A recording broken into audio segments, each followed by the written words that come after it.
All right, everybody, we have been listening to a Pentagon briefing here about additional troops that will go to the southern border to help deal with the end of Title 42 and an expected surge of migrants entering the U.S. I want to bring in NBC News Homeland Security correspondent Julia Ainsley, who originally broke this story for NBC News. So, Julia, a little bit more information about the fact that they're active duty, the fact that they will be there momentarily. This isn't obviously a long-term mission here.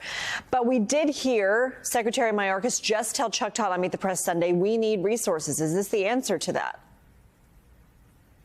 It's not the full answer. It's not what Secretary Mayorkas wants, and it's not what DHS has told the White House they need. As we reported last week, DHS says they're in the hole about $3 billion. That's more money that they want to CBP and to ICE to help with things like building new processing centers, being able to move migrants from one place to another. They worry that without that funding, they're going to have massive backlogs in those processing facilities, and they may have to release some migrants on the streets before shelters are ready and equipped to take them in. We've also spoken to a lot of local officials who say they still need money to be paid back to them by the federal government for what they've done to take care of migrants in their cities. So certainly doesn't take care of the funding needs, certainly doesn't take care of the personnel needs, and we could still see a lot of backups along the border. But I think this is what the administration can do within its power. I'm still looking for a little more detail on exactly what these people will be doing. Yeah. There was a massive surge down to Arizona in about 2018. I went down there and I saw a lot of the troops there sitting around because the surge didn't go in that direction. They put a lot of manpower behind that.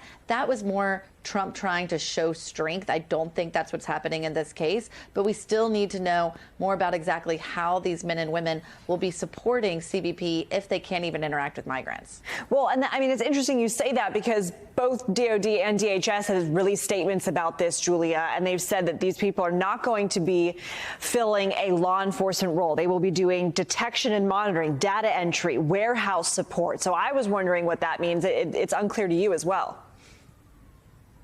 Yeah, it seems like it has to do more with any of the jobs CBP has to do that would take them away from the front line. So they want CBP, Border Patrol, men and women to be taking in migrants, doing the arrest, taking all their information, and basically putting their hands on them to decide where they go next, whether that be from the field into a processing center and out to a shelter. And they don't want DOD involved in that at all. But sure, in a warehouse capacity, trying to get supplies out.